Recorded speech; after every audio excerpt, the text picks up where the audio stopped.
Assalamualaikum warahmatullahi wabarakatuh, teman-teman semuanya. Salam sejahtera buat kita semuanya juga. Apa kabar semuanya? Alhamdulillah. Baik, Kang. Alhamdulillah Halo baik. Tezen semuanya. Oke, sorry ya atas ketidaknyamanannya nih, nunggu dulu. Ya, ini kenapa ya Zoom saya jadi ada pernah ngalamin nggak kayak begini?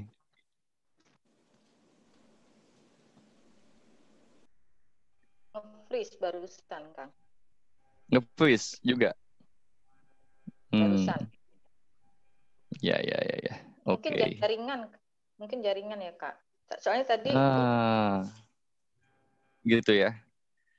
Oke, nggak apa-apa. Kita lanjut terus ya, Kak Mutia. Oke, teman-teman semuanya, perkenalkan ini teman saya, ini juga guru saya juga, mengenai hal coaching dan lain sebagainya. Saya baru kenal sama Kak Mutia, tapi Kak Mutia banyak banget ya pengalamannya, experience-nya, karena memang Kak Mutia ini praktisi di bidang pemberdayaan diri dan banyak kerjasama menangani beberapa perusahaan gitu ya, Kak Mutia ya. Halo Kak Mutia. iya, betul, Kak. Oh iya, betul gitu kan. Dan beliau sebagai handwriting dan analisis ya, dan konselor keluarga. Oke Kak, tema kali ini teman-teman akan mentengahkan tentang komunikasi efektif ya Kak ya.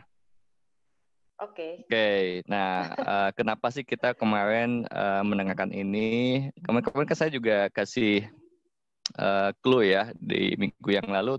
Topik kita akan berkaitan dengan komunikasi. Kenapa komunikasi? Karena komunikasi ini kalau nggak tepat ini jadi sumber konflik gitu ya Kak ya. Ada miskomunikasi, ada ketidaknyamanan dalam mengungkapkan, merasa tidak enak, itu juga salah satu juga tidak tahu caranya bagaimana mengungkapkan, itu juga salah satu bentuk-bentuk komunikasi gitu ya. Nah ini bisa buat parenting, bisa buat ke relationship, dan semua hal, bisa di pekerjaan pun. Jadi ini Kak Mutia akan nanti mungkin 1 jam sampai 1,5 jam ke depan akan membawa sebuah materi, dan teman-teman nanti ada waktu jika memang Kak Mutia sudah mengizinkan buat bertanya, silahkan bertanya. Oke, Kak Mutia, waktu dan tempat dipersilahkan Kak Mutia, silahkan. Oke, terima kasih Kak Dani. Salam kenal buat teman-teman semua yang hadir malam ini di Zoom. Assalamualaikum warahmatullahi wabarakatuh.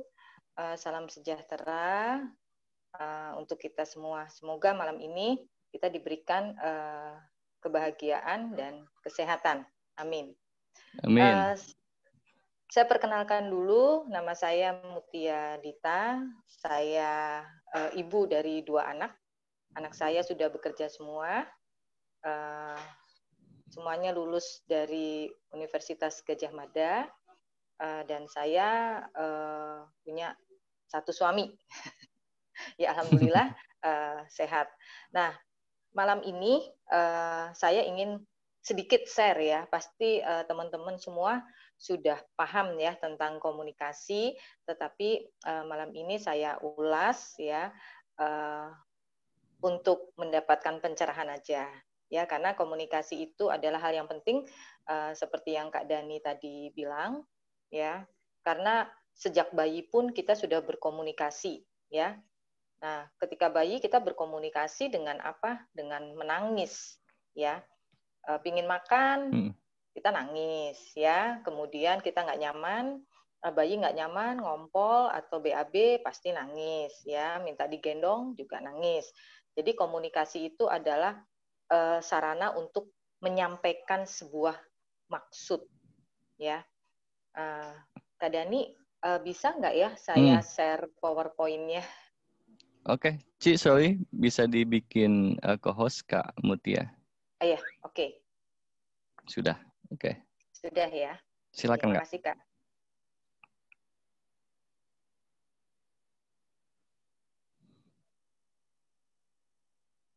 Bentar ya.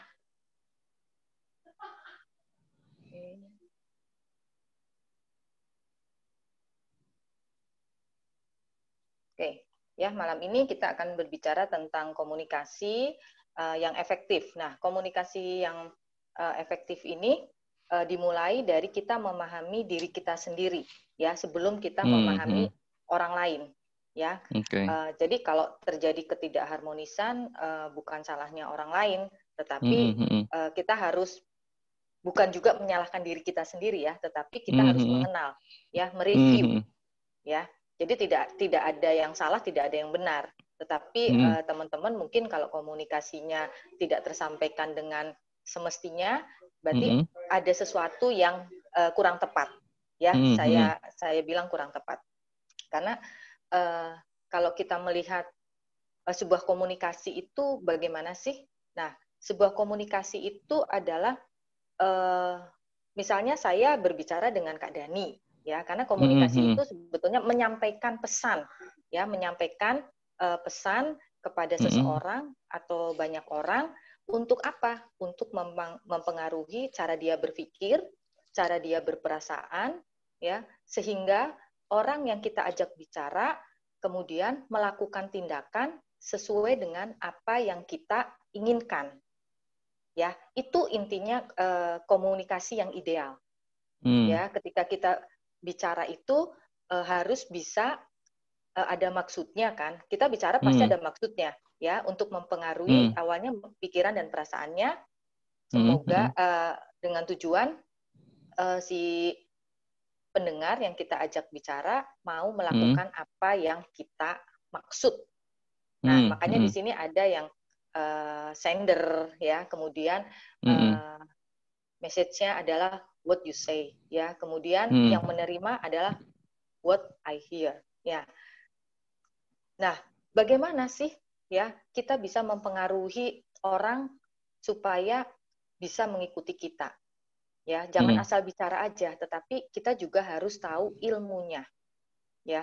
Kak Dani, kalau kita bicara tentang komunikasi itu luas banget, ya, luas banget, ya, karena banyak beberapa penyebab, ya, yang terjadinya ada miskomunikasi, ya, misunderstanding, gitu kan, bahkan ketidakharmonisan, bahkan salah prasangka, gitu kan. Iya, Nah, betul. Paling banyak itu, Kak. Iya, paling banyak gitu ya. Paling banyak ya. Iya, Semuanya karena mengalaminya. iya, betul. Semuanya mengalaminya. Karena apa? Sebetulnya ilmu komunikasi ini adalah ilmu yang sangat menarik. Ya, apalagi buat profesi seperti Kak Dani, ya. Ya, karena akan mempengaruhi perasaannya. Tapi bagaimana kita mengemas kata-kata itu dengan baik, ya, supaya bisa diterima.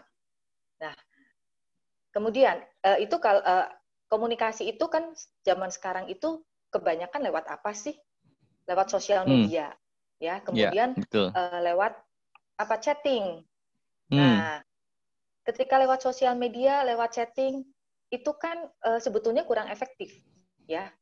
Kurang efektif karena syaratnya atau elemen dalam komunikasi yang efektif itu ada tiga, ya, ada tiga elemen. Yang pertama adalah kata-kata yang kita ucapkan. Nah, kata-kata di dalam dunia komunikasi itu hanya mempengaruhi orang yang kita ajak bicara itu 7%. 7%? Ya, okay. 7%. Yang ya, tadi yang mungkin tadi ada yang tanya Mbak Wina tentang verbal itu ya. Verbal itu 7% ya?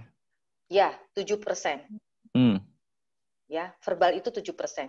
Nah, kemudian kalau ditambah intonasi, ya, intonasi, kemudian jeda, kemudian penekanan, nah, mempengaruhi 38%. Oke. Ya. Dan kemudian yang sangat mempengaruhi sekali dalam kita berkomunikasi adalah bahasa tubuh, body language, ya, 55%. Nah, di body language itu bisa dilihat bukan bodinya aja, tetapi mikro ekspresinya, ya. Bagaimana terlihat sekarang misalnya ya, Kak Dani, kita empati sama orang, kemudian kita hanya bilang kasihan, Apakah itu ada empatinya? Iya, what next? So what gitu ya. Iya, kasihan. Kasihan. Apa? Nggak ada Kata-kata. bentuknya, Oh, kasihan tuh apa nggak ya? ada Nggak jelas bentuknya. gitu ya. Nggak jelas Betul, gitu. betul. Setuju, Kemudian setuju. kalau ditambah dengan intonasi, kasihan ya, Hmm. kasihan ya. Mm-mm. Tetapi mikro ekspresi kita dingin. Kasihan Iya, ya. iya, iya. Orang kan juga bingung. Hmm. Lu tuh ngomong apa sih sebetulnya ya? Hmm. Hmm. Hmm. Menebak-nebak. Tetapi ketika kasihan ya, muka kita tuh menatap ya, kemudian Hmm. terlihat orang kalau kita ngomong kasihan itu mukanya seperti apa sih? Nah, itu tersampaikan, Kak. Ya, tersampaikan apa yang kita ucapkan dengan 7%-nya, 38%-nya, dan 50%-nya itu tersampaikan dengan baik. Ya, nah, misal ya, ini sering ya dilakukan oleh para ibu-ibu. Ya, anak pulang sekolah, ya, kemudian anaknya pasti lapar gitu ya. Pertanyaannya sih betul ya, cara menggunakan kata-katanya dan intonasinya betul. Lapar, Dek. Tetapi mukanya sambil lihat handphone. Lapar, Dek. Apakah itu sebuah komunikasi yang efektif? Nggak ada sentuhan ya, nggak ada koneksi gitu ya. Nggak ada koneksi, karena nanti anaknya juga nengok-nengok. Itu mama saya ngomong sama siapa ya? Gitu kan. Ngomong sama siapa ya mama saya? Ya. Sama ya, dunia hayalannya. Iya, nah itu ya. Jadi di dalam komunikasi itu ada 3 elemen yang harus dilakukan, ya. Kata-kata, kemudian intonasi, ya. Intonasi itu ada penekanan, ada jeda, ya. Kemudian body language-nya, ya. Nah sekarang di dunia sekarang nih ya, kita sering salah prasangka ya dengan sosmed orang. Karena apa? Kita membaca hanya kata-katanya saja, Kak. Ya, hanya kata-katanya saja. Nah, kalau kata-kata saja di dunia sosial media atau chattingan, penerimaannya itu tergantung dari yang menerima atau yang membaca. Ketika yang membaca itu sedang sensitif, ya dia akan merasa bahwa ini sindiran, gitu kan? Ini sindiran, ya. Ini menjudgment saya, gitu kan? Tetapi kalau sedang gembira, ya baca ya nggak apa-apa, cuman ketawa-ketawa saja gitu kan. Nah, apalagi ditambah dengan emoticon. Nah, seperti itu ya. Emoticon itu berbicara sekali gitu Simbol, ya. iya, iya. Simbol ya. Nah, makanya kita harus hati-hati. Ya, makanya kalau saya ketika ada permasalahan ya, saya tidak menyelesaikan dalam bentuk chattingan. Ya. Saat ini kan social distancing ya, kita nggak bisa ketemu sehingga nggak bisa melihat ekspresi orang tersebut bohong atau enggak sih berbicara dengan kita sesungguhnya atau tidak. Paling enggak saya menelpon, Kak. Ya, menelpon. Nah, ketika menelpon kita kan tahu gitu kan. Sebetulnya dia itu sungguh-sungguh atau tidak. Mendengarkan atau tidak gitu. Nah, alangkah lebih baiknya kan sekarang juga kalau pakai WhatsApp kan bisa video call ya, Kak, gitu kan. Betul. Nah, video call aja. Ini juga kalau di Zoom baiknya videonya juga dibuka. Jadi kita paham juga ini paham apa enggak teman-teman. Iya, betul, Kak. Biar nggak miss Betul. juga Aduh, kita Kak ya. Vina, kenapa hihihi gitu ya? Kena deh. Katanya. Oke. Nah, makanya kita sama-sama buka ya, kita sama-sama buka, kan nggak mungkin kalau misalnya saya atau Kak Dani jadi pembicara tetapi yang terpampang hanya fotonya, enak nggak sih pendengarnya gitu kan? Nggak enak gitu ya pastinya. Oh, Kak Ken dalam katanya ya. Biasa bagian ngebal kalau saya Kak Ken biasa kan. Iya, biasa. Nah, saya teruskan ya Kak Dani dan teman-teman. Nah, malam ini saya ingin membahas tentang komunikasi yang spesifik itu adalah mengenal karakter diri sendiri. Oke, dari semua komunikasi yang tadi kita bicarakan, kita dikerucutkan ya Kak ya. Sekarang kita akan Ya, membahas mengenai memahami karakter diri sendiri dulu ya. betul. Memahami Oke Kak, karakter lanjut Kak. diri sendiri dulu. Ya, Oke, menarik nih Kak ya. nanti berikutnya kita akan bagaimana kita melihat orang lain ya. Kita mengidentifikasikan karakter apa nih orang tersebut atau anak kita atau pasangan kita. Nah, Mantap banget. Oke. kemudian bagaimana cara kita mempengaruhinya? Nah, kita nggak akan bisa mempengaruhi orang lain kalau kita sendiri tidak tahu kita ini siapa. Nah, Oke. itu yang penting, ya. Oke. Jadi who am I? Ya, kalau teman-teman yang sudah pernah ikut tes DISC, ya, pasti sudah bisa mengidentifikasikan. Kalau di DISC itu ada dominan, influence, ya, compliance, ya, kemudian steadiness. Nah, kalau di personality plus itu ada yang namanya kolerik, ya, kemudian sanguin, ya, kemudian melankolik, ya, yang terakhir adalah flegmatis. Ya. Ya, nah kita identifikasikan dulu, ya, personality diri kita itu apa, ya, masuk ke dalam kategori apa. Ya, karena kalau di personality plus itu yang ada kolerik, sanguin, melankolik, dan flegmatis itu bisa dipersempit lagi, yaitu introvert dan extrovert. Yeah. Ya, nah biasanya kalau tipe-tipe extrovert itu akan berbicara to the point, ya, berbicara to the point, ya, dia terbuka, ya, open, ya. Tetapi kalau yang introvert itu dia kesulitan untuk, bukan kesulitan, tetapi memang dia tidak mau terlihat tidak berbicara seperti yang ekstrovert, ya. Dia lebih ditahan, ya, lebih ditahan. Nah, ini yang kadang-kadang kita sulit mungkin kalau yang belum ini ya belum terbiasa akan sulit mengidentifikasikan. Tetapi nanti saya akan memberikan yang mudah mengidentifikasikan masing-masing personality itu apa sih kata kuncinya, gitu Kak Dani.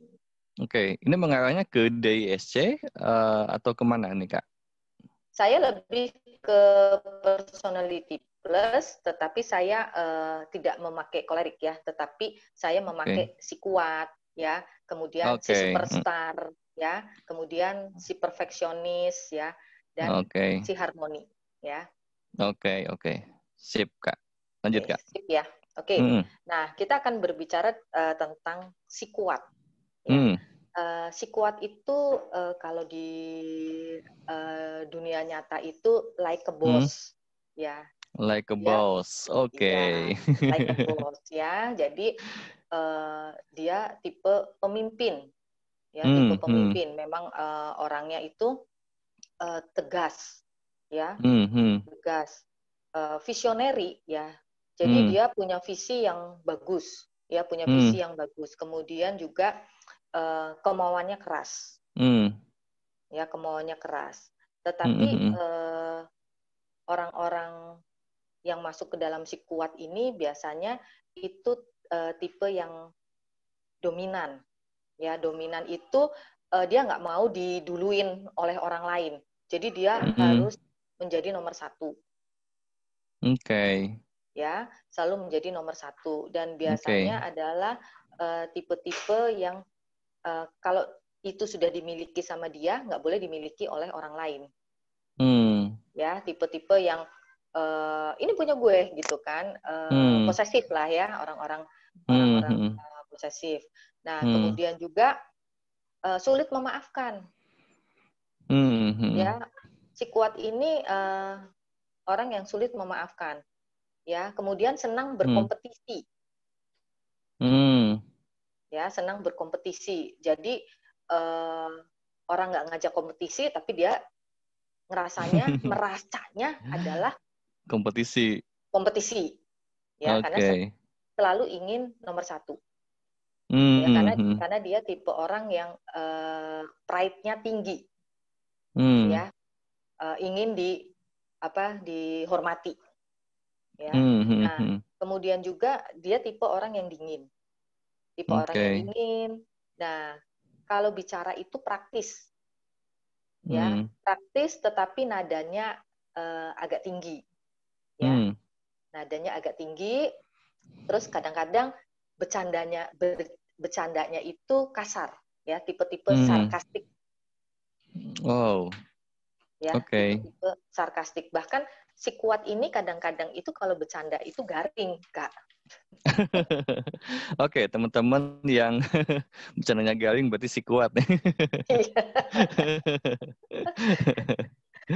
karena dia buat senyum, buat ketawa itu buat dia itu aduh, gengsi banget gitu, Kak. Pride-nya tinggi ya. Ya, dia nggak mau kelihatan, menurut dia itu tertawa, ya, itu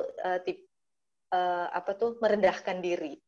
Nah, kalau dari cara duduk juga, duduknya itu tegak, gitu kan, tegak gitu, nggak nyender gitu. Nah, itu biasanya tipe-tipe si Kuat, ya. Oh, saya Tapi nyendernya. bagus, ya. Tapi bagusnya dia calon pemimpin gitu. Ayo semua nyender semua gitu ya.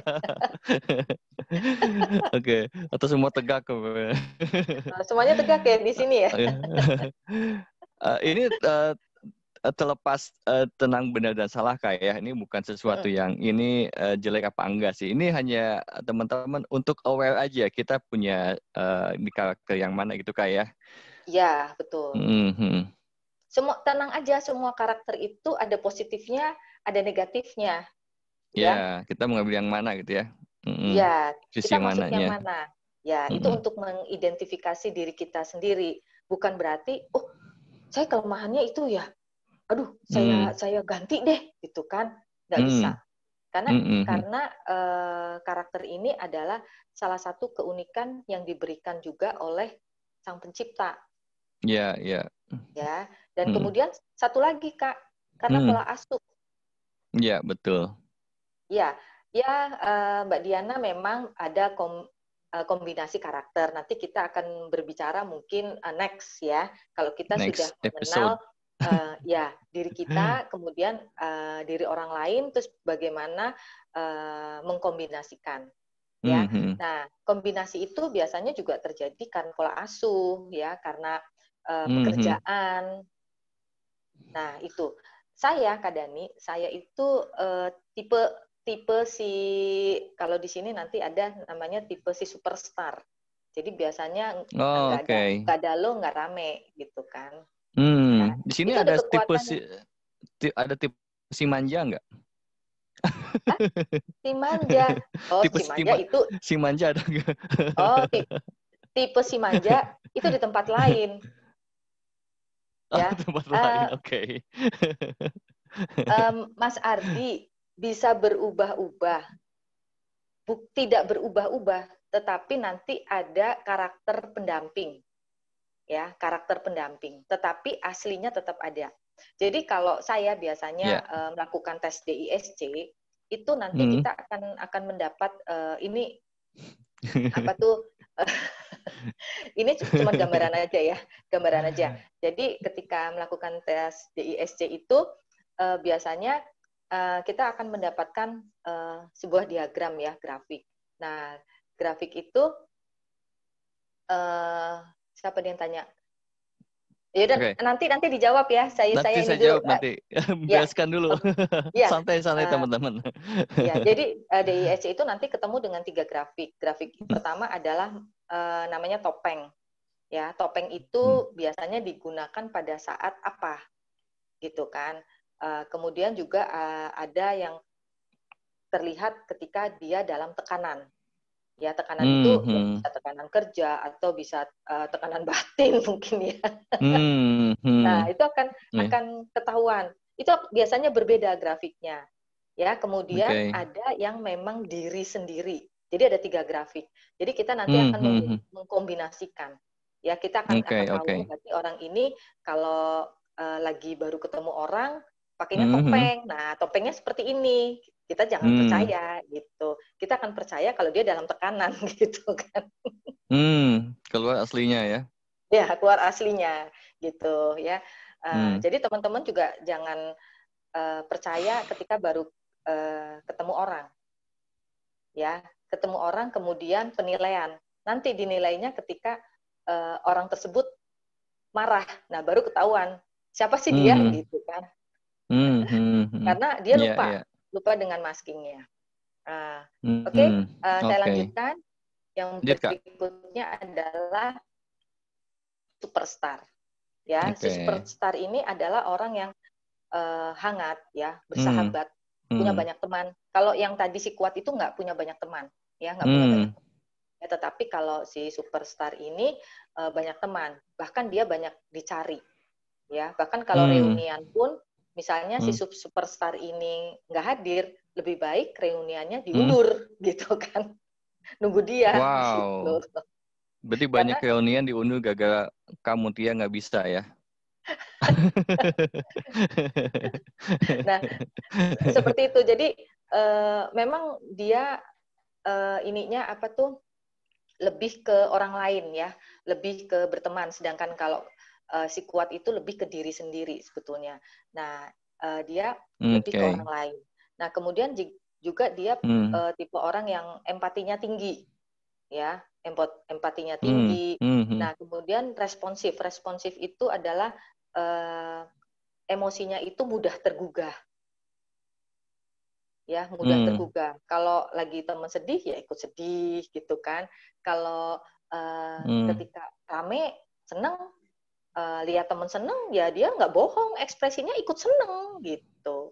Ya, tapi kalau yang si kuat itu kadang-kadang, oh iya, tapi kelihatan kaku, gitu kan. Tapi kalau si superstar ini enjoy, gitu ya. Jadi mau ekspresi sedih, ya dia ikut. Memang benar-benar dia menghayati karena apa tuh mudah tergugah nuraninya. Nah, kemudian juga orang-orang yang ramah, ya, orang-orang yang ramah, orang-orang yang ini ya kreatif. Orang-orang kreatif itu biasanya dipunyai oleh sanguin, ya, orang-orang yang pemikirannya adalah out of the box, ya, itu, dan banyak bicara. Biasanya orang yang banyak bicara di mana-mana bicara, kemudian membagikan pengalaman, ya. Tetapi dia seneng. Nah, dia tipe si superstar. Tetapi jeleknya, ya, ini bukan jelek terus harus dibenahi ya. Ya sudah, memang itu gitu kan. Tidak disiplin, ya, tidak disiplin. Jadi karena dia sering banyak ide, ya, sering banyak ide. Jadi dia kadang-kadang bingung mau yang mana dulu yang dilakuin, atau mungkin dia cuma melempar ide. Kan, Kak? Iya, superstar ini sanguin. Superstar ini sanguin. Oh, superstar itu sanguin. Oh, oke, ya, betul. Ya, kemudian tipe superstar ini kadang-kadang karena senang bicara ya, jadi kalau menggosip itu senang banget gitu kan. Mungkin di sini ada yang tersindir gitu ya. Seneng banget ya, kemudian membesar-besarkan masalah gitu. Tapi memang bawaan orangnya. Iya, gitu. Itu kebutuhan. Kalau nggak ada gosip, nggak enak banget gitu. Nggak Hari rame, itu garing ya. gitu. Nggak ada lo, nggak rame gitu ya. Iya, nggak ada lo, nggak rame gitu kan. Iya. Tuh, nggak asik. Iya. Gitu kan. Pantesan kita suka asik ya, Kak Vin tuh ya. Terus kamu Tia, ya Kak Ken. Iya, kita mah asik-asik aja gitu kan. Bahkan punya masalah juga asik-asik aja gitu kan. Iya. Ya, nah seperti itu. Nah, mudahnya kita kalau ingin tahu si superstar itu ya dengan melihat dia senang berteman, temennya banyak, ya banyak ngomong, ya kemudian bersahabat, empatinya, dan satu lagi keburukan si superstar itu, ya karena dia tidak disiplin, akhirnya apa?